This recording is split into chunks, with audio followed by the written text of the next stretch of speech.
Good morning, everybody. I'm Mark Freidenberg, the director of the CI Sandbox, and we are thrilled to welcome you here today for our Topics in Tech presentation with Dane Vahey from OpenAI. This is Dane's first visit back to Bentley since he graduated in 2006. He's now the head of marketing at OpenAI, and he'll be here to tell us a little about his career journey, a little bit about what's new and coming up with OpenAI, and show you some cool demos that may knock your socks off. And then we'll take some time for questions and comments at the end. So welcome back. Thank you. Can you guys all hear me okay?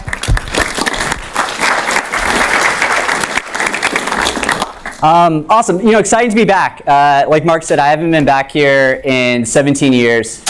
So really excited to be back. Surprisingly, not a lot has changed. The quad still kind of seems the same up here. But obviously a whole new generation of people here. So excited to share a little bit about my life and hopefully some things you'll learn throughout the day. Cool. So I just want to start, first of all, just thank you, Bentley. One, thank you for all of you for coming out and taking your time today. There we go. When I was undergraduate, I didn't always do a great job of coming to things like this, and I think it's actually really special that Bentley does things like these. So appreciate you spending time with me today. We're going to talk for the next hour. And my goal really is to help you learn a few things. There's a lot of hype around AI. OpenAI is potentially the most hyped company when it comes to AI. That's not what I'm going to focus on. I'm going to really focus on practical learnings and ways that you can apply AI in your lives and really build the skills to be successful in kind of whatever career you want to take, whether that's in tech or someplace else. So thank you all students especially for coming out and listening to my talk today as well. And then just thank you to the institution of Bentley. A little bit about my personal journey. I grew up overseas. My parents were actually teachers. So they taught international schools. So I lived in Saudi Arabia, Indonesia, and Venezuela. I came to Bentley in 2002. I didn't know anyone in Bentley. I don't think I actually knew anyone in the state of Massachusetts. I was trying to figure that out. I had no friends, no community. Had a pretty rough first few months here. Just trying to get to know campus, living in America for the first time in my life. So if you guys are going through this, I empathize with you. Got involved. Hopefully you guys are kind of doing the same thing. I played Ultimate Frisbee. I did Greek life. I was a tour guide. I was actually kind of infamous on my tours of going off script, both on my talk track and the actual location of the tours. So I would have a little bit of a circuitous route in terms of where I would go. But they were entertaining tours. But I ended up having a great time at Bentley. Graduated 4 years. And just had a lot of experiences. And I didn't actually really appreciate how much I learned and how much I grew here until I started going and working in corporate America and really seeing how my knowledge here applied to the real world. So hopefully you guys are getting that too, and a balance between the liberal arts and the actual academics and the business culture. So what did I do? I graduated from a top business school at Bentley.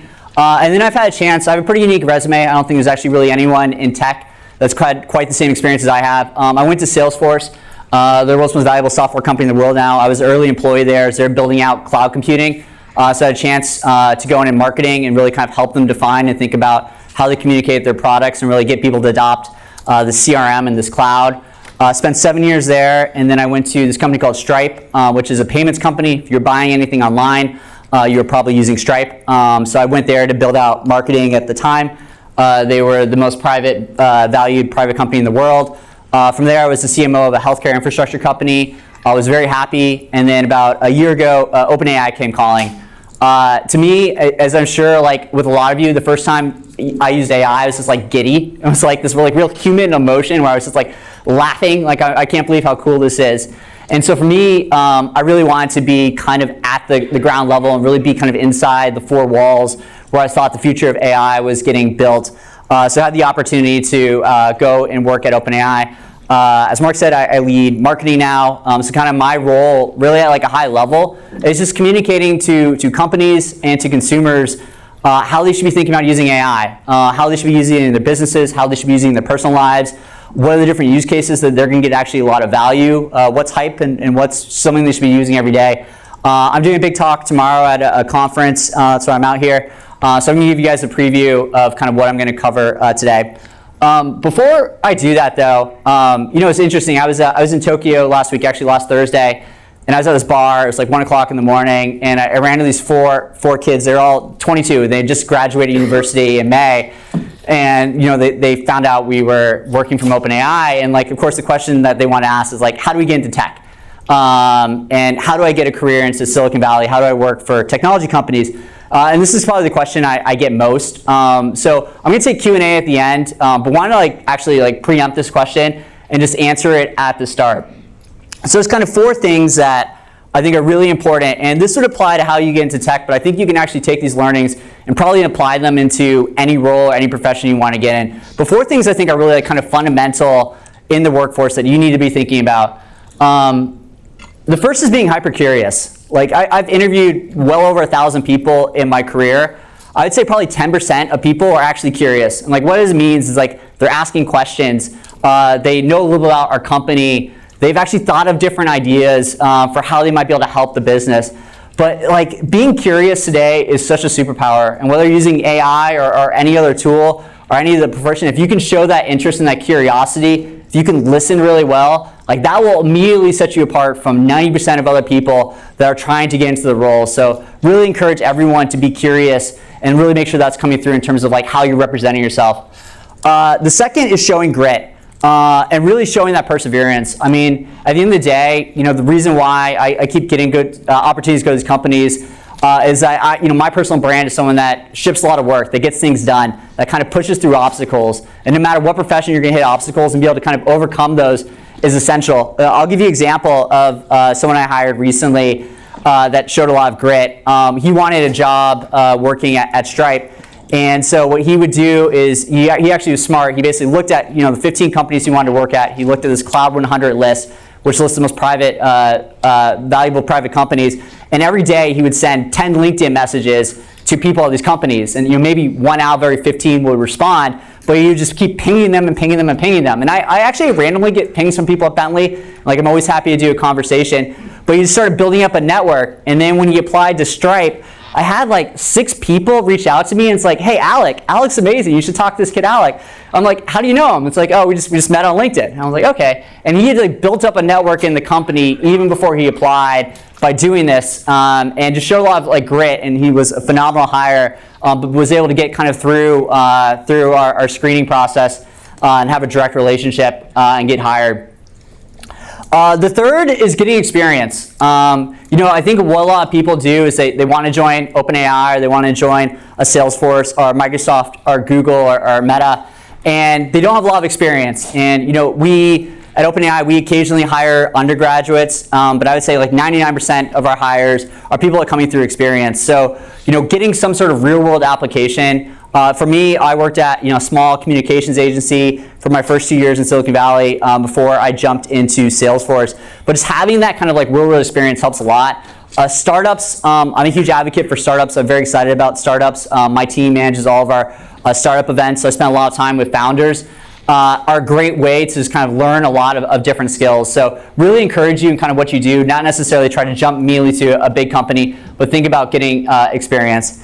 And the last one that is really important is just caring about what you do. I think we are fantastic at lying to ourselves. We are very good at telling yourselves things that aren't true about our reality. But this actually really shows through. And you can always tell about people that are passionate about what they're doing, that actually really care deeply. And if you're not investing in that self and you don't have that, you're not going to be curious, you're not going to show grit, you're not going to get the right experience. So I would encourage you, if you're doing something where you just don't feel passionate about, and I don't totally prescribe that idea of following your passion, but what you should be doing, you should like it, and you should enjoy it, and you should want to learn more. And good ways to test is are you spending your free time listening to podcasts to learn more? Are you reading articles? Are you excited to talk to colleagues about work? Because if you don't care, it's going to really show, and it's going to make kind of your career advancement really difficult. And so, this is how you get your first job in tech. It's being curious, it's showing grit, it's getting the right experience. This is how you get every other job. And the reason why I've had the opportunity to work at literally the best companies in the world, it's all been people I've got to know. And they saw how I brought myself to work and kind of the work that I've done, and that's opened up a lot of doors. So really encourage everyone, as you kind of think about never lie to yourself. If it's something you're not passionate about, it's probably not like the right opportunity or the right job. I've switched jobs a bunch of times in my career to kind of find something I felt really passionate about, where I was going to be curious, where I was going to be continually learning. So that's like a very high primer of how to get into tech. Happy to ask more questions about this as well at the end. All right, so I'm going to jump into the talk. I'm going to do a lot of stuff today. I'm going to show you a bunch of live demos of different technology as well. Everything will be up to Bentley's Wi-Fi working, so hopefully hang in there with me. And then talk really though about the primitives you need to succeed in AI. So again, I feel like there's a lot of talk about AI. There's a lot of talk about agents. There's all this hype. But I think it comes down to a set of core kind of like skills that you need to really thrive no matter what you're doing with AI. So kind of my goal is like I really want you to walk away with like learning 2 things. I feel like it's a good use of an hour if you've learned 2 things on how you can apply and think about AI, how you can think about your career. So I'm going to give you a lot of learnings. Not everything's going to stick, but hopefully you walk away with 2 things that you feel like are valuable and interesting out of the talk today. I feel like that'd be a good use of everyone's time. I'm going to give you a little bit of history about OpenAI first before I jump into that. So OpenAI's mission is to create artificial general intelligence that benefits all humanity. And when the company started, the difficult part wasn't hiring researchers, it wasn't getting capital. It was actually kind of convincing the world like this was possible. Like we have a lot of haters out there in the AI space, and we face a lot of skepticism. People thought AI was something that was used maybe theoretically or used in advanced computational mathematics, but not something that can be applied in everyday real-world scenarios. And so OpenAI really, our goal was to launch and show how people can use this. And we actually, kind of funny story, we launched ChatGPT. We launched it less than 2 years ago. We launched it in November 2022. And we actually positioned it internally as like a low-key research preview. We're like, well, let's see if anyone likes this application and uses it. So fast forward to going back to those dates, ChatGPT was actually the fastest growing application to ever reach 100 million users. We hit over 100 million users in 2 months. Comparison to Netflix. Netflix, it took 18 years to hit 100 million users. So clearly we were on to something. We just actually recently passed 200 million users on ChatGPT. What I love about ChatGPT, and I'm sure, raise your hand if you're using our free version of ChatGPT. Awesome. So almost everyone in the room. That is actually our best product. Like we give this away because we want people and we want people to learn for how people actually apply AI in their lives. So our kind of business model, we want to monetize the very largest companies and the most complex use cases, but essentially we want the rest of the world using ChatGPT and using our best products for free. So that's really important to how we think about the world and how we operate as a company. Today, a lot of the world's largest companies use us. This is kind of my job, is I spend a lot of time with these companies kind of helping them understand the different use cases, kind of explain to them ways that AI can help their organization. Coca-Cola is using it in an incredible consumer application way, where letting people interact with their brand. Lowe's completely changed their whole website. So now if you search for 18-inch faucet, you actually get a faucet that comes up. So kind of reimagine through fine-tuning the whole website experience. Moderna is using it to speed up their clinical trial investment. Morgan Stanley is doing it to basically make their financial advisors much more capable. So we have all these enterprises using AI today.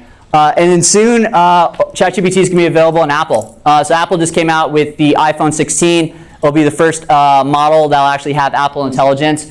Our plan is to deploy ChatGPT to every single person that is using any Mac iOS. So anyone that's using an iPad, MacBook, iPhone, will soon be able to access ChatGPT. So we're going to be able to soon actually scale usage to close to 1 billion users. And again, this gets back to us basically understanding how people want to apply AI. So kind of a lot of exciting expansions in terms of how we're thinking about this. And then where you kind of see people using this in companies. Does anyone else do marketing in here? We got a few people. So marketers are actually the power users of AI in companies. It's marketing, analytics, which incorporates data science, and IT. Those are the ones that we're actually seeing. So I basically went through and looked at all of our different business customers and kind of looked at the type roles. There's one challenge though, and I'm sure you've seen this as well. And this is kind of what I want to talk about today. Is that most people are basically using AI for one really close use case. They're using it for content generation, right? They're creating copywriting. Maybe you guys are writing papers. They're doing social copy. They're doing a little bit of research. But they're not using AI in a lot of other different ways. And so to me, this is really concerning. And this is it shows a little bit of a lack of understanding of what AI is capable of and how you can start applying this as well. And to be honest, I actually think this is a little bit fair. I'm not trying to shame anyone that's just using it to write content. Because a lot of people have tried things and stopped. AI hasn't been great for creative work. You're getting you use DALL-E image generation, but it can at times feel a little gimmicky versus something that's actually substantial. AI has not been great at research. It's trained on a certain data set. AI has not been really great on doing advanced things like thinking about your whole content strategy or building out a business plan. But this is changing. AI is obviously changing so much very quickly. And so I want to walk through today. I'm going to show you some technology that is not yet released, but it give you a little glimpse of the future of how you're going to be able to use AI in different tools. And I want to be really clear. This is a huge advantage for everyone in this room, being AI literate and having these skills. I was reading the stat last night where something people over 30 in the workforce, only 39% of them are using AI even on a weekly basis, and something close to 75% of people 22 and younger use AI almost on a daily basis. So we're at this really interesting inflection point where there's going to be a different generational gap in the workforce, where you have people coming into the workforce for, where's my seniors? There's a couple seniors over here. People coming into the workforce that are going to have a whole different set of skills that are going to be extremely AI literate versus people in the workforce today that are actually really hesitant about using technology. Part of my job is to get that 39% up to closer to 70%. So I spend a lot of my time speaking at events, trying to educate companies on how they should be thinking about applying AI. But I see this as a huge opportunity of how you are going to differentiate yourself in the workforce and how you are going to add immense value is really being able to master these tools and bring this technology in. Much like people that were born or came in the workforce after the maturation of the internet, people that grew up using the internet use it in very profound ways and use it very organically. And unfortunately, the TikTok use case hasn't really applied in the workforce, but AI is going to be immediately transferable in terms of how you think about this. And I actually had this conversation. This is generated with DALL-E, so it's not a real likeness. But there's this, I spent a lot of time talking to high schoolers and how they use AI. And this is this kid Dylan that is actually the older brother. His younger sister is really good friends with my 8-year-old daughter. And I talked with him about how he uses AI. And it's really interesting. I was having this conversation a few weeks ago. He's 17, he's starting to look at colleges. Told him to look at Bentley, of course. And he's starting to look at colleges. And I'm ask this kind of question. I'm Dylan, what do you want to do when you grow up? What do you want to apply yourself out to? Because that traditionally sets off this linear set of use cases. You think about what college, what high school, what extracurriculars you want to take. And Dylan had this this look. He's like Dane. I haven't even thought about that. I'm what do you mean? He's a very driven kid. And he's like, well, I have AI. He's I can learn anything I want. He's like, I'm starting a business and AI is teaching me how to be an entrepreneur. He's I'm running competitive cross country and I'm using AI to think about all my training. He's I'm in a club and I'm using AI to design our t-shirts as well. I'm using AI to learn a new language. He's the idea of being a lawyer or a doctor or an academic or a technologist or engineer, right? He feels he can naturally acquire all those skills through AI. And so he's not worried about the future. He's incredibly optimistic. And I remember being 17. I'm sure some of you also remember being 17. Wasn't too long ago. It was a really intimidating time, and I had no idea what I wanted to do. Barely I did want to be a major. And he has a very different lens where he's using these tools and he feels very empowered. He feels he can do whatever he wants. I think that's a powerful example of just a mindset shift that we are seeing in this next generation of people coming into the workforce. And Paul Graham, who's a famous investor and technologist, he had this tweet, and it's actually almost a little bit dated. It was from January this year, where he talks to a lot of companies, and he's seen this really profound thing where 22-year-olds, anyone in engineering in here? Oh, cool. Computer sciences, yeah. So he's seeing these 22-year-old engineers are just as capable as 28-year engineers in these major Fortune 500 companies. And like, that's actually kind of mind-blowing, right? That someone could be doing their job for 6 years, working in a company, and someone that just graduated from college is just as proficient and just as capable as that 28-year-old engineer. And that's where like the power comes in, because they are very AI literate. They know how to approach problems from this first principles thinking. They can think about these primitives and apply AI to it. So as you think about kind of like these skills you learn, these can make you incredibly competitive and differentiate it from everyone else in the workforce if you can kind of really master the same set of skills. So again, like I don't really want to talk about hype. I really want to show just like different examples of like how I think about AI and like core AI primitives that you can use every day. And there's kind of 5 areas that I've distilled down that I think are kind of fundamental as you think about AI. It's research and applying AI and really research. It's data analysis and being very comfortable and thinking through how you explore data with analysis. It's content generation, which we've seen a lot of different examples of that already, but I'm going to show you some different ways that we're thinking about this. Automation and coding, I'll kind of walk through kind of what a little bit of the future looks like. And then thinking. And thinking is a little bit, like why is that thinking on there? I'll just tell you a little bit about how I think today with AI, and I think this is only going to improve as we increase the technology and think through this as well. So I want to start with research as a primitive first. So basically, ChatGPT and AI has not been good at research. And kind of the reason behind it is we train large language models, and they're not up to date in terms of what's happening in the real world, right? We train them at a certain data time, and like that's essentially kind of the information that you get from that large language model. But research everywhere else in the world kind of sucks. Like, if you're looking at a paper, like you're going to Google potentially, you're typing in a topic, you're probably getting a lot of like sponsors and advertisements. You may be clicking on a link, and you may be getting some information to try to do this. Maybe you have access to some sort of thing like LexisNexis, being at a university, but research has been really like problematic. So one of the things that we've been really investing in is a new way to think through a research experience. So again, this is a live demo that I'm going to walk through. So this is SearchGPT. Has anyone played around with this before? Cool. So this is our new search product. We gave it out as a private beta, but eventually this will be available right in ChatGPT. And what we really want to do, this is not like competitive with Google, but we really want to reimagine how everyone can be doing research with AI. So let's say I'm Dylan, I'm a 17-year-old trying to find out where to go to college, and I want to type in a question. What is a great liberal arts and business school outside of Boston? Okay, let's see what it comes up with. How about in Waltham? All right, there's a fun thing about Waltham. Okay, cool.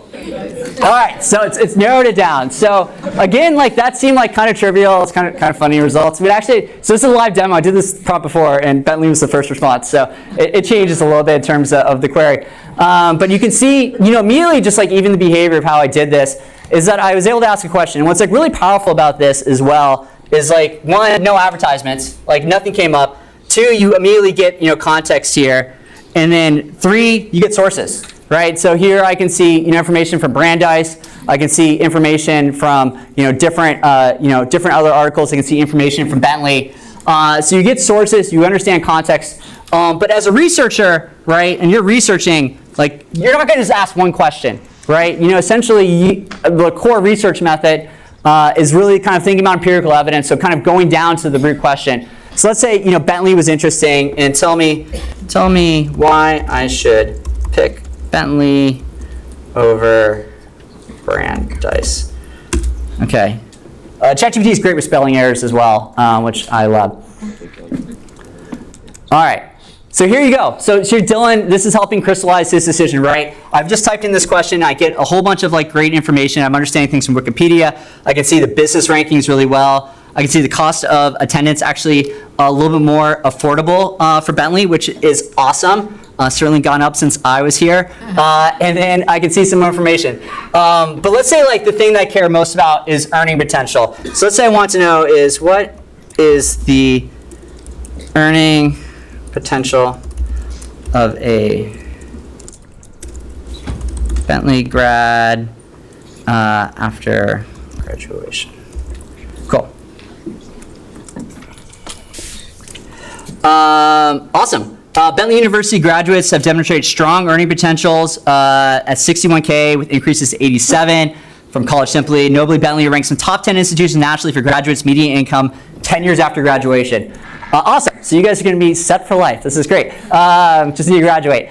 So you can just see like the example here where I was able to ask a question, kind of like distill down, understand what the context was, find follow-up questions, learn more, and then if I want to basically find any of these sources right here, I can see different links that will take me directly to the source and basically be able to pull this up. Here's from Bentley University in your beautiful website. So again, changing the mindset from research, and I think this is really empowering, right? I think if you've had a role that would have involved research, and I think every job has some component of it, soon, right in ChatGPT, you'll be able to prompt research questions, check sources, and understand context a lot better. Cool. So that's how you think about a little bit about research. Here's another example of just like a video that we've done that shows like different ways to think about research. So here someone's looking at like tax compliance. They can also search for things like understanding real-time flights and flight information. You can also understand things like what's happening at a local museum. So soon ChatGPT will pull from millions of websites in real time, be able to augment any answer, any question you have, and be able to build that into your research. All right. So my second primitive I want to talk through is data analysis. Raise your hand if you love data. Okay, that's actually pretty good. I was a marketer for a reason. I did not get too far down the math track.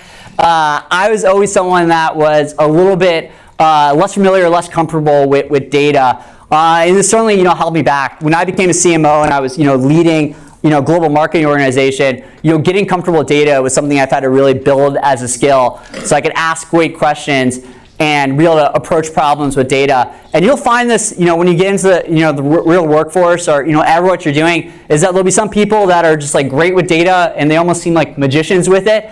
And the vast majority of people, if you show them data, they may be able to figure out a question or two, but they're not going to have like a really great response. And that all really changes with ChatGPT. So I'm going to pull up another example here. Let me just go to ChatGPT. So I'm going to pull up another example here where I'm actually going to attach a file, upload it from my computer. So this is a typical lead list that I might get from a marketing scenario. So let me pull this up. So, in marketing, what we like to look at are leads and conversion. So, this is something that, I generate with AI, but like not too dissimilar to a report I might get where I have a whole bunch of data, a whole bunch of context, and it's really difficult for me to understand. And typically what you would do is you would go into the meeting and you'd be like, hey, growth marketer, tell me what's going on here. Can you please play back kind of what's on the screen, this information? It's a lot of context giving. But this is like really the powerful, I find, of like ChatGPT. So this is using our vision mentality. And like this is, again, a core competency. It's great at taking a snapshot, a picture of information, and putting that together. And as our models improve, like this will vastly improve here. So if I just ask it a very simple question, what is performing well from this data on growth channels? It's going to look at all those different charts. It'll be able to kind of put this together, kind of like understand like what is the context on these different charts, and it should be able to generate me a response. Cool, here it goes. Right, so here it's already broken down. Hey, when we look at these different factors, leads, costs, it's already kind of identified what are the core areas. And then it answers my question, where is it performing well? Social media and email channels are doing great. SEO is also cost effective. And we're seeing really high potential with content marketing. So immediately, I just took something that is a visual. I asked it a question, and I was able to get context. So you can imagine almost in anything you're doing, I'm choosing like a marketing example where you're getting lots of data sets, you're able to immediately analyze that information. So let's say I wanted to ask it a follow-up question is, where should I put my 2025 budget? I have $1 million to spend. Cool. So now I'm asking AI to help think for me and be a collaboration partner, where it's actually looking at the data and can basically come through. It's putting up a buying planner of like how I might recommend thinking about using my budget. It's giving me different allocations as well, and it's already starting to help me plan in the future. So again, I've taken this data analysis, I knew nothing about it, I was able to immediately get the context of the information, and then I was actually able to start helping me think about a strategy. But the last example I want to show, which I find really helpful, is understanding gaps. Because I think one of the problems you see whenever we think about information is we're very biased, right? We play to our strengths, and we kind of understand what questions we ask. But I think AI is really helpful identifying gaps in thinking. So what have I not asked about I should? Cool. So now I'm going to ask it to take a look at the questions I've had as the context and the information. Here, it's complimenting and saying, great question, thank you. Great. So it's already doing things. It's thinking about attribution. It's thinking about optimization, cross-country synergy, competitive analysis, emerging channels. Okay, this is a lot. Retention. Okay, clearly I've not asked a lot of good questions. It's kind of scolding me here for not asking a lot of different stuff. This is a real simple example, and that's kind of the point. I want to show you these primitives because I think they're really powerful. I was able to take some data analysis, come up with understanding and context of what the data is showing me from really not even looking at the image, build out a plan and kind of think about how I may invest the learnings from what that data is telling me, and then understand gaps in my knowledge. Like this would have taken potentially months of work, countless meetings, a whole bunch of synergy across teams, all sorts of view, bringing in a special data analysis person to interpret this, and I'm able to do this live in like less than a minute. And so when I talk about like why I'm so excited to hire 22-year-olds and so forth, is because like if you can think like this, if you can approach every problem and understand these primitives, it makes you really powerful in terms of how quickly you can get to value and different answers. All right, I'm going to talk about content generation, and everyone's like probably like, hey, what is the millennial telling us Gen Z about content generation? Gen Z's awesome at content generation, right? Like you guys have been doing this for a long time. And when you use ChatGPT, a lot of people are using content generation really to create different content. But everything's changed. And like this rate of technology, I can't underscore this, is changing so fast. And kind of the big thing to know is that in 2023, we had these different modalities. We had a different model for language, a different model for vision, a different model for image and voice transcription, a different model for text, and a different model for video. And all these models had to kind of work independently but talk to each other. So if I gave a text prompt to Dolly, what essentially it was converting that text into an image. And if I wanted that image to come back and produce text, it had to basically convert that image back into text. And so AI was really bad at understanding things like nuance, being able to do things like have a conversation with you that doesn't have a lot of latency, that's not really slow.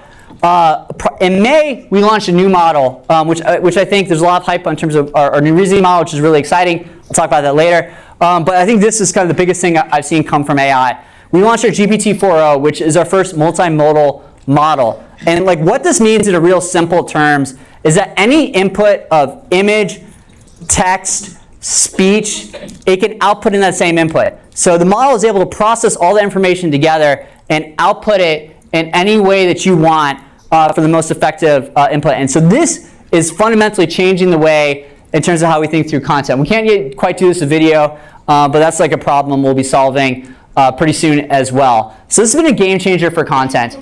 So actually, I'm going to do another demo here, and I think you guys are going to really like this one. All right, so I'm going to show you a demo of Sora and how this can actually works in terms of like using our different multimodal technology.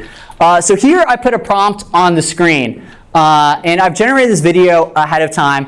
But sometimes our videos take like a day to generate, so I want to build this up. But I basically asked the prompt just through text to create a scene of Paris in the 1889 Exposition Universelle. So this is right when the Eiffel Tower was built. I'm sure a lot of you watched the Olympics this summer, saw the beautiful shots of beach volleyball with the Eiffel Tower right there. So what I wanted to do, there was no footage, obviously, in 1889 of this. So I wanted Sora to create a film and see what 1889 France might have looked like. So again, this is all live, by the way. So let's see what it comes up with.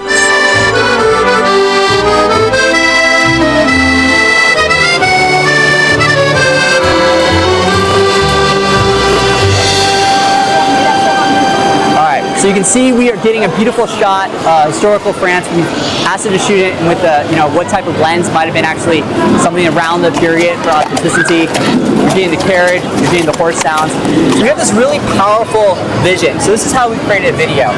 But what I would love to do is try to figure out how I can add a script to this, right? Because if I'm going to create this beautiful piece of content with this great video, like, we need a narrative. We need something that will be really communicating with as well. So while I showed you the video modality, I'm going to show you a modality for vision. So basically what I'm going to ask it to do is to take these frames. You can see it's already extracted, 6 frames here. Look at these frames and come up with the script for what is happening in the video. Again, this is all live. I have no idea what this is going to say. So hopefully it says something good. So here it is analyzing each of the different pictures, and it's going to write me a script in terms of over here. All right, this looks pretty good. As we wander through the bustling streets of Paris, the Grand Exposition Universelle of 1889 comes to life. This historical event, a monumental celebration. Okay, you can read the script. So this is pretty good. So we have a pretty cool video. We have a pretty cool script now. We've used vision. But what we really need is a really good narrator for this as well. So actually I need a little bit of help for this demo. Does anyone want to come on stage and help me out? Anyone? All right, you're the first one to hands up. Okay. All right, what's your name? Isaac. Isaac. Say it again? Isaac. Isaac. Can you give him a round of applause? All right. All right, so what I'm going to ask him to do is I'm going to ask you to we'll put the microphone down here. Just talk into that for a second so I can hear you. Hello, hello, hello. Okay, well, I'm going to ask you to create a voiceover. So I'm going to hit create voiceover, and I need you to talk for 15 seconds. So maybe you can just say, what your favorite class has been and why. But what I want you to talk with a lot of emotion, okay? It's like, if we're showing Paris, we can't have like a flat voice. So I want you to talk with a lot of emotion. So I'm going to hit create voiceover, and when I hit 15 seconds, I want you to talk for 15 seconds about, let's say, the best breakfast you've ever had. Okay. Are you ready? Yes. All right, give us a quick example of how you do it. So the best breakfast I've ever had. Okay, that's good. More emotion though, more excitement. Yes, okay. Yeah, it's the best breakfast. This isn't what you've had from the Bentley cafeteria. Come on, man. Okay. All right, let's record. Go ahead. The best breakfast I've ever had was one after a long night. I woke up, I went to the diner, and I ate some chocolate chip pancakes with an Oreo milkshake on the side. It was truly amazing. Awesome. All right, go. Give me your hands. Go stand over outside for a second. Go sit. All right. So again, multimodal technology. So what I'm going to try to do today is I'm going to try to take that video I created with text, take that vision and that script that we wrote, take our friend's voice here using our voice engine capacity, and recreate that whole video. But this time we should hopefully have narration with the voice. So let's see how this plays out. All right, so sending the script and sample to our text-to-speech to create this, and it should hopefully generate the voice.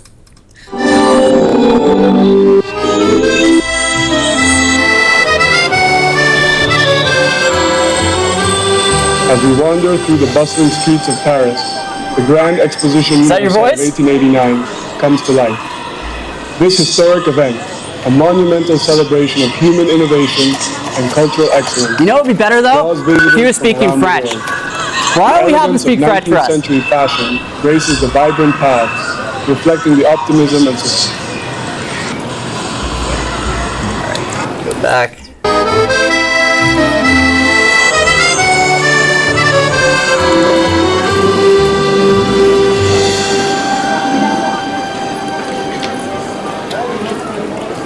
All right, it's not liking the Spanish today, or the French today. Let me try a different language, see if this works. 1 second.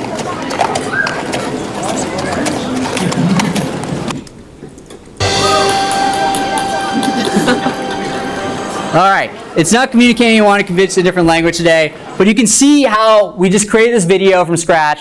We're able to take the vision, put that together, and now using our voice engine, we can take anyone's voice and add to the video. So thank you very much for being part of our demo here today. Actually, have a OpenAI bandana for your participation. Yeah. All right.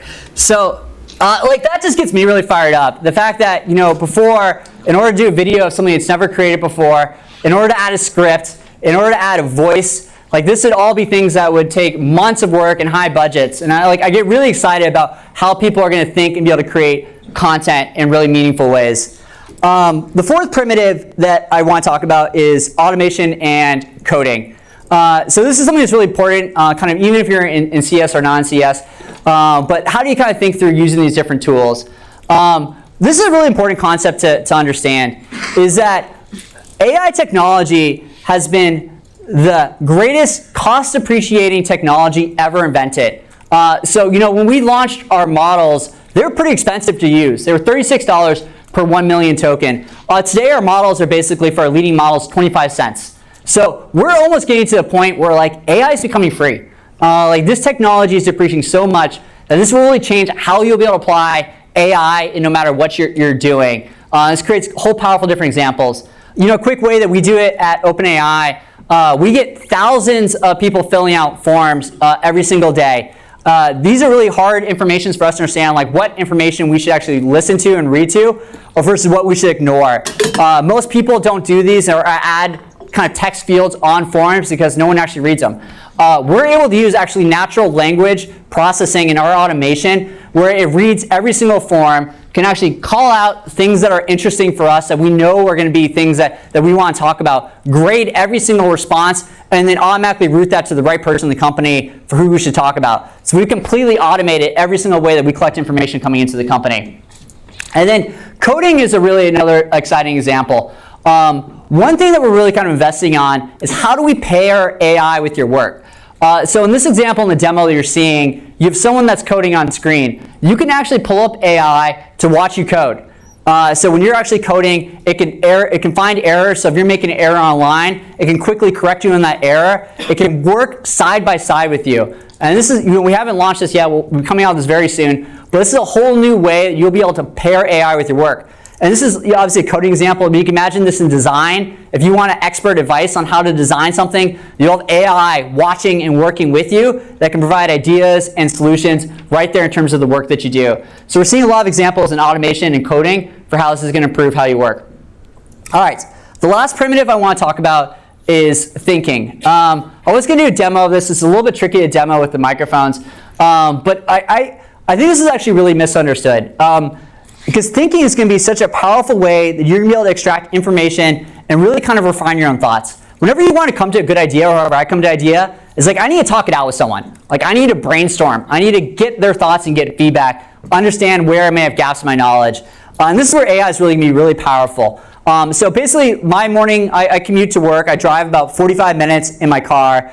I basically hook up my iPhone, and I pull up our advanced voice mode. So again, something else we'll be releasing very soon. And through advanced voice mode, I look at all my meetings I have in the day, and I'll have it quiz me. So on the way to Bentley University, I was asking you questions. What do I need to know about Bentley today that was different in 2006 when I graduated? What are the students like here? Where are they coming from? What countries does it come from? And it's able to tell me information. And what things should I talk about today when I'm talking about AI? What would be people interested in different topics? So AI of a thinking partner is really powerful. And as we think about memory, I'm going to play this out for you a little bit, just a little bit of a vision. But when we think about memory, you're going to be able to have all the information that you've ever used AI for. So today, ChatGPT is still less than 2 years from now. But imagine 15 years from now, when you have all these conversations, all this context, all this knowledge built up in AI that's going to store this information about you,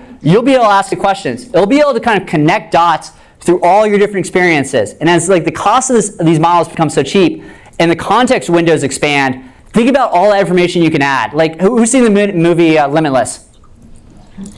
Okay, wow, not Bradley Cooper fans. But the idea is that he's able to activate his brain so he can remember all these different things and pull from all this all context. Like, AI is not going to be that different from it. You can take books that you've read and drop them into AI. You can take papers that you wrote in college. I'd love to have this. You can drop this into AI. You can take things that are really learning, life lessons, advice, audio conversations, videos you created, and drop that into AI. So suddenly when you start thinking and you're asking questions, it's prompting you and it's able to pull from all that information, pull from all that context, make connections that you weren't able to really think about, and help you kind of form your ideas and come up with new solutions. So like to me, that just like blows my mind how these context windows are going to change, how you'll be able to have a natural conversation with AI and be able to communicate it in a really real way. And I just think it's such a powerful context in terms of how we kind of see the future of how people interact with this type of technology. So those are the core primitives that I want to talk about. Like my call to action for all of you, as you think about this, is just try it. Like put a freaking sticky note on your laptop or whatever. But just like if you have a problem, like see if you can solve it with AI first. Try ChatGPT, try Copilot if you're using Copilot. I don't care what tool you're using. But just try to think first how you might be able to identify gaps in your thinking, like find better solutions, problem solves in a new way by using an AI-first approach across research, data, content automation, thinking. I'm sure there's actually lots of use cases here that I haven't talked about, or lots of primitives that aren't included yet that you're going to develop and build as well as you kind of use these different tools. All right, so I kind of want to finish last probably 10 minutes talking a little bit about what's next from OpenAI and putting into context a little bit some of the recent announcements that we've made just as models increase. So one of the challenges that we have is really kind of helping people keep up with just the rate of change. So we're seeing faster change kind of happen in the world than ever before. I was talking about an example earlier, but we just launched GPT-4 basically in 2023. And now we've already released magnitudes of different frontier models. Almost every 6 to 12 months, there's a major breakthrough in changing our paradigm with AI. And it's actually pretty challenging to keep up. But one thing that you should definitely be paying attention to is we just came out with AI that is capable of reasoning. And you're probably like, oh, wasn't AI reasoning before? Like, those answers are pretty good. But this is actually a really new approach to how we are training models. And I think this graph really helps and makes it clear. Basically, how we thought about training models before is there was training compute. So this was basically the amount of data, the amount of information that we were digesting into the model, and kind of what we really focused on was, how can we quickly retrieve that model, the information, how we can make that information multimodal, like I showed with the demo, where it can synthesize a lot of that content together and make it really interactive. But it had pretty low inference. And inference is kind of its ability to think about an answer. When you type something into ChatGPT, it'll give you an answer usually less than a second. It's incredibly fast. But basically what it's doing, it's predicting the next word. And it's gotten really smart at understanding lots of context and predicting the next word. But it's basically taking a snapshot of what's the first thing off its head. Essentially what we've done with the new model that we released last week is that we trained AI to really think. And we've basically increased the inference. So the power of this is we don't actually have to increase the amount of training compute. We can just increase the reasoning ability of the model. And what that means is that we basically ask a model to think for 15 to 20 seconds before giving you its answer. So instead of predicting the next best word, it's taking all that information, processing it, looking at different answers, much like a human would, finding the different hypotheses for what might be the best answer, evaluating and critiquing its own answer, and giving you that information. So it's really, really powerful. We released a whole bunch of videos of things that you can solve. But really interesting use cases is in manufacturing, this is going to be really big, where they may have thousands of different manuals, thousands of different contexts, all these different parts, and they need to understand how they work together. Taking a quick snapshot and digesting it is not actually helpful. You want someone that's going to be able to look at all sorts of different images, be able to test how those images relate to each other, understand the nuances of how they work, and then actually provide you the best answer. And this also massively cuts down on things like hallucinations, where it's making up content, and makes the content much more reliable. So we're really excited about this. We just launched this last week. We've given it out where people can start testing and playing around with it. We actually just increased the rate limits 5x yesterday, just because we wanted more and more people using this technology. But we really think that there's a pathway to train models with inference and how it thinks and reason that's going to make us much more capable with the current models today without having to increase the model size. So this is something that we're really excited about and optimistic. And to put it in a little bit of context, GPT-3 was very helpful and probably this equivalent of a really smart fourth grader. So imagine younger brother or sister, intelligent, can ask good questions, but not really doing any higher learning. Our GPT-4 was basically equivalent of a really strong high schooler, really ambitious high schooler, could kind of solve complex questions, knew the right things that it could ask, can give you really detailed reports. what we've seen with our OpenAI O1, our reasoning model, it's basically capable of like the very best PhD students. And the way that we kind of like think about this is we've tested it on a skilled human baseline. So we basically have our expert PhDs and our researchers, and we give it different questions. And basically what we find is the humans typically outperform our AI models. So GPT-4o, which is our most advanced model before, outperformed humans about 30% of the time. Now with our new reasoning model, and we're just at the start, we outperform humans 50% of the time. This is the first time we've ever been superhuman on any of these metrics. So we've gotten to that next level of kind of intelligence for how people are thinking about reasoning and content. What does this enable you to do? Another kind of way to think about this is that GPT-3 was great at 5-second tasks. GPT-4o is great at 5-minute tasks. And our reasoning model is going to be great at 5-hour tasks. So you're going to have the ability for the first time to kind of ask people to like post these tasks and do really kind of long problems where it really needs to think hard on a problem as well.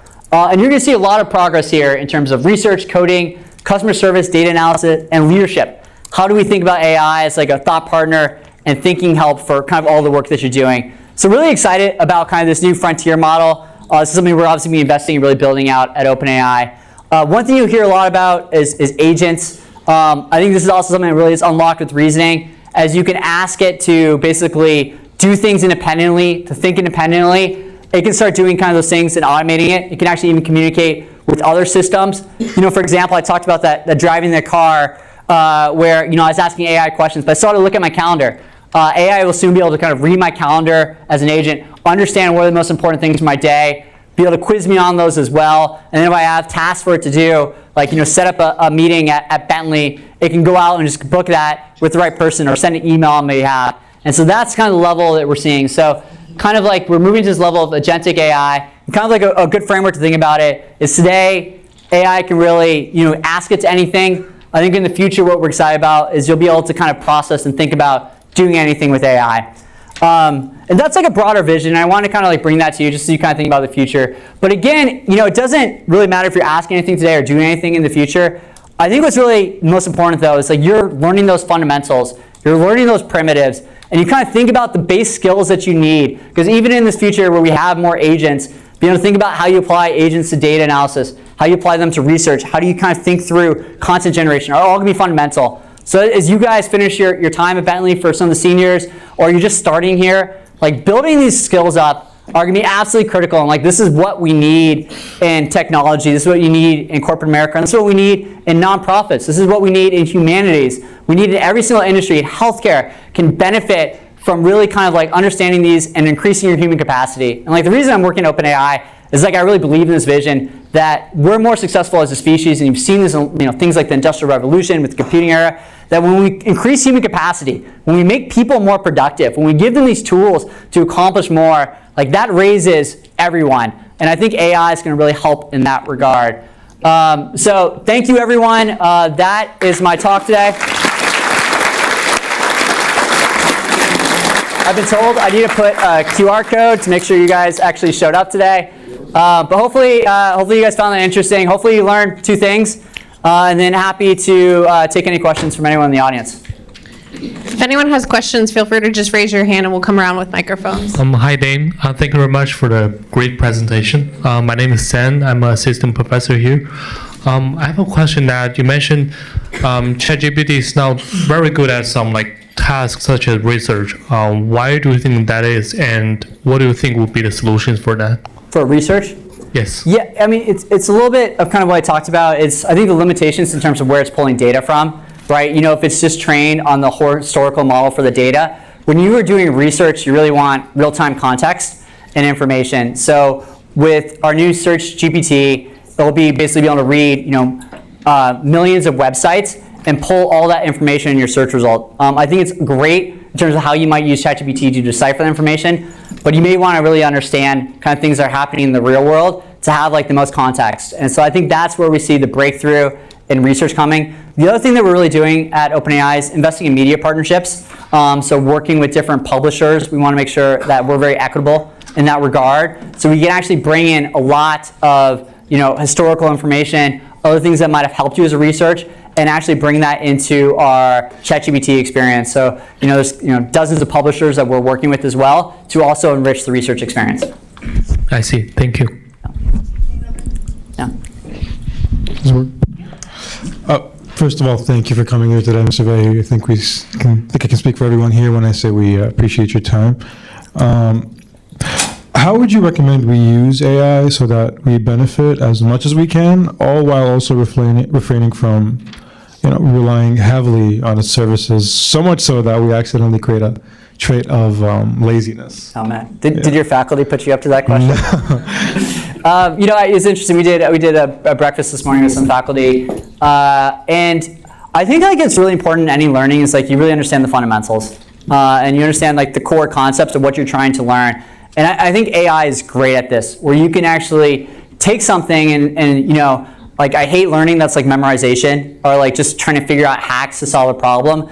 But you can actually ask AI on your own time, here's the problems I have, what am I missing, right? It can be that personal tutor to identify gaps. Because usually if you get that foundational learning, you can kind of move on to the next concept. But if you miss a step in your learning pyramid, it makes it really difficult to move on and truly understand. And that's why you start seeing more hacks like memorization. So I would encourage you in your core classes, whatever you're doing, it's really kind of ask your teacher, what are the foundational elements that I need to know about this so I can really kind of advance and grow my knowledge from, and use AI as a way to actually quiz you and work with you on that.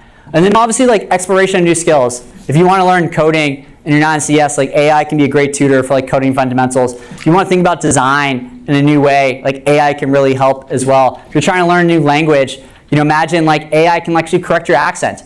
We see huge adoptions of our advanced voice mode in Korea because everyone in Korea is trying to learn English, and it's very expensive to talk to an English speaker and learn about pronunciation. But they can talk with AI, and AI can actually correct them on the words they're using and help them with their English. So we see that as a really strong use case. So I think those other areas for how you might use this technology and get ways you can learn independently in fundamentals or learn new things like languages, coding, design, so forth are all good examples. Hi, I'm Hamid.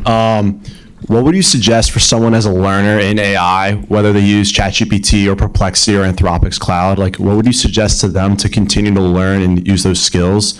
What would be one piece of advice you would give to us moving forward to utilize these skills? Just use it every day. ChatGPT is free. If you use Perplexity or Anthropic, that's great. I don't really care what kind of model or system you're using. But I just kind of start thinking about how can I solve this problem potentially with AI and learn from this solution. I think it's really important that you're understanding fundamentals and core competencies. But I think building up that comfort ability to do things in AI and interact. And every time you use it, you're going to learn a little bit about some of the limitations of the different models. And I think as much as understanding the capabilities, understanding the limitations is equally important. Because there's some things that where humans are still going to be much better at as well. And so kind of understanding where you think you can add a lot of value. Personally, I'll use AI when I want to come up with a first draft of content, and I want to kind of think about something as well. But as I think about how do I improve this? I'll typically want it to ask me questions or test my knowledge, or help me brainstorm new ideas that'll help me come up with a better thinking. But it's not going to write the speech for me, right? But I want it to be more of a companion as part of the process. So figure out how that works for you, but just encourage you to try it and keep working on it. Hello. I was just wondering, with the rapid growth and success of AI, I feel all the hype you were talking about is warranted, but I feel you have to acknowledge the dangers as well. So I was wondering, do you take into account the potential misuse, and do you feel any sense of responsibility for how your product is used? Yeah, very much so. We did a demo today with our voice engine where I was able to capture the voice and actually play it over the video. That's not something we released yet because we're really thinking about safety concerns about how you might replicate someone's voice. So that's really important. We actually don't put dates on when we release our technology because we don't want to be defined by specific dates. We want to make sure everything is safe and really kind of scalable before we release the technology as well. So safety is our primary concern. Our mission is to create AGI that benefits all humanity. It's something we all take really, really seriously. We want to make sure this is a useful tool, but safety is definitely a top priority.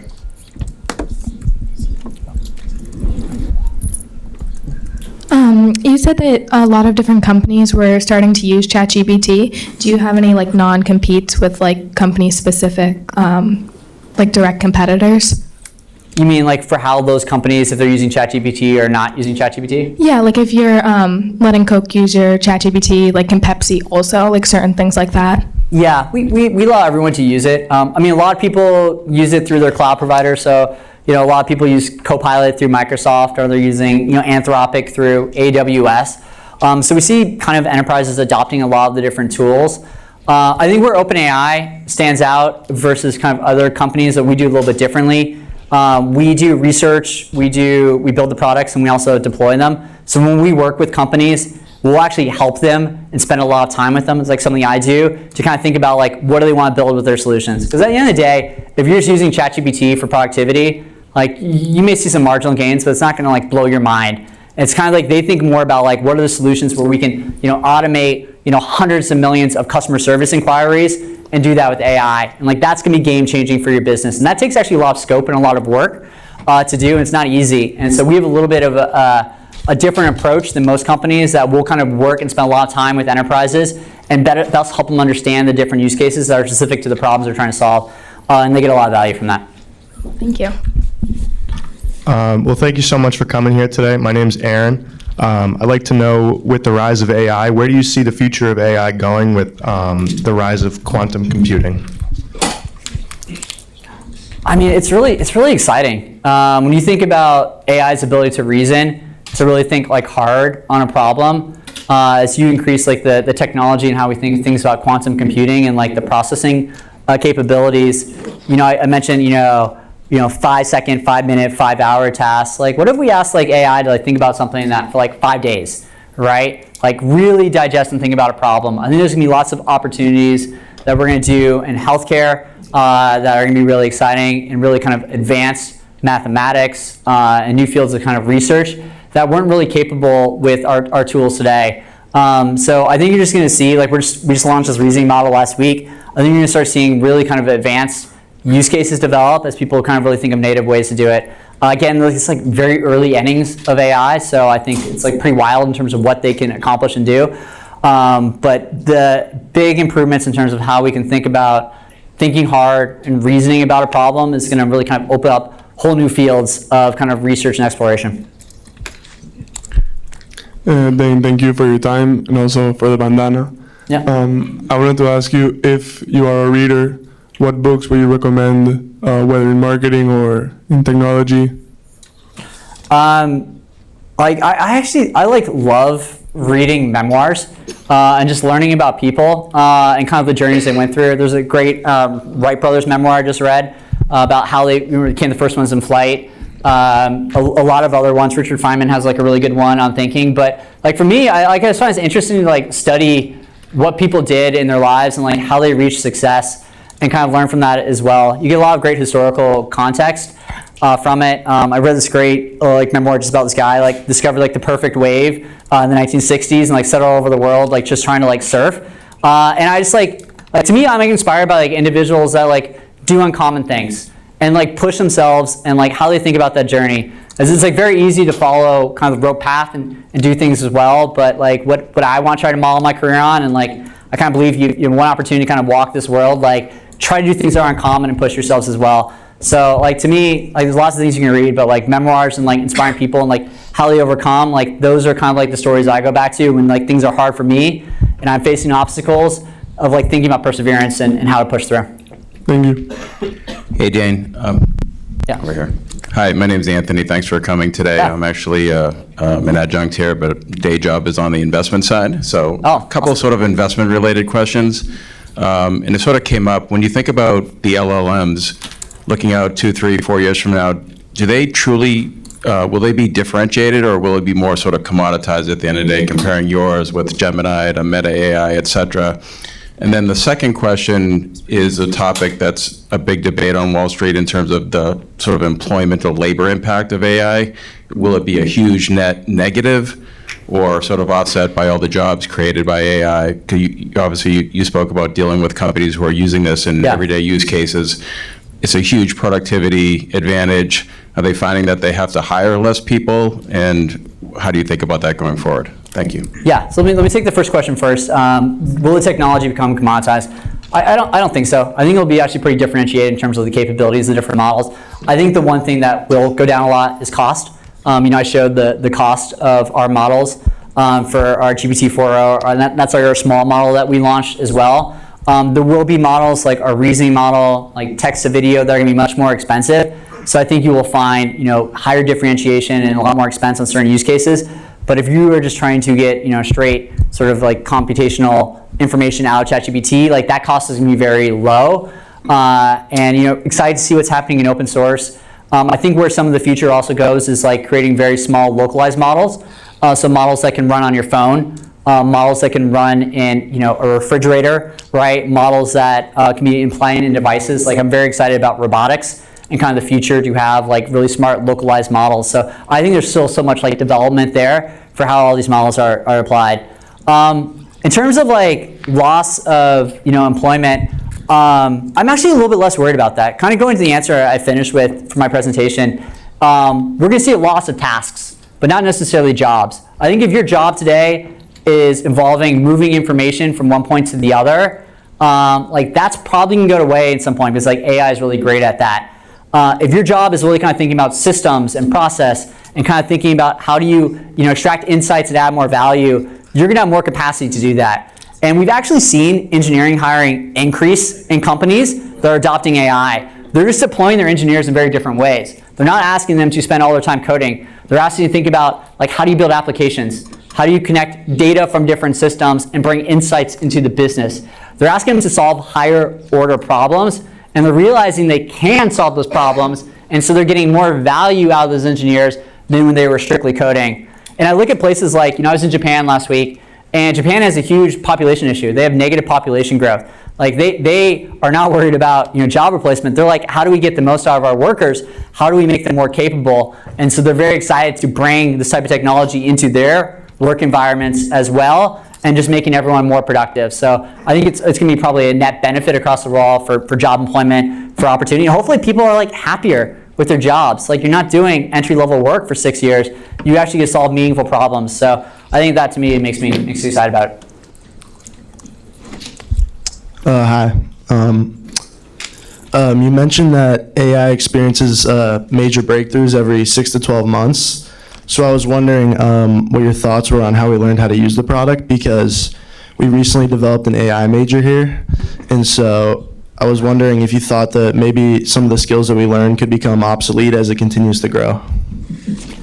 I mean, I would hope if you are in an AI major and you're thinking about this every day, like you're probably leading the way in terms of how you might want to adopt this technology. So I think like, when we release these models, we release them that everyone can start accessing to them and learning how to. Like one of the opportunities, we just released reasoning and we kind of do it, and I was like, we were very curious. Like we called it a research preview for a reason. Is like we want to understand how companies and how individuals will apply these models, because we have 1,500 employees at OpenAI. Like there's not a lot of us. There's 1 billion people out there that can use this technology and report back to us. So I'd encourage you, if you're doing an AI major, it's like start learning these and like help educate others on the value you're getting. I think that adds tremendous, not only to kind of the general public, but any company, any business that you end up going into, like someone that is curious about new technology, again, going back to like what does it take to succeed in tech, that can like actually apply that and kind of think about that, and is comfortable with change. I think if anything, if you are comfortable with the ambiguity of things changing very quickly and adopting quickly, that's going to be like a huge competitive advantage in terms of whatever kind of job or career you pursue. Hi, so I have one question, or maybe two. So obviously AI is changing a lot and it's a very innovative industry, but we're also seeing that it is extremely energy intensive. We're seeing companies like Microsoft, who stated a carbon negative goal by 2030, slowly kind of back away from those statements. So I'm just curious to know if OpenAI has considered the energy usage and the company's impact on climate change, as well as understanding potential risks that the company faces with its data centers for climate disasters. Yeah, that's a great question. We've invested in a lot of companies that are thinking about how do we create cleaner and more ubiquitous amounts of energy. Something like our CEO Sam's incredibly passionate about. there's not like a really good short-term answer besides the fact that we're trying to take like a really long-term approach to this. We do find the cost to operate these models, like the technology, the processing, it's like we're massively decreasing that. So we're making them much easier and much more cost-effective to run, so they are using less energy. And then I think kind of the solution is investing in other places where we can get cheaper, better energy. Our team's really bullish on kind of the future of there as well. But something I think like collectively all companies need to be thinking about really responsibly, and something that we care really deeply about too. Great question.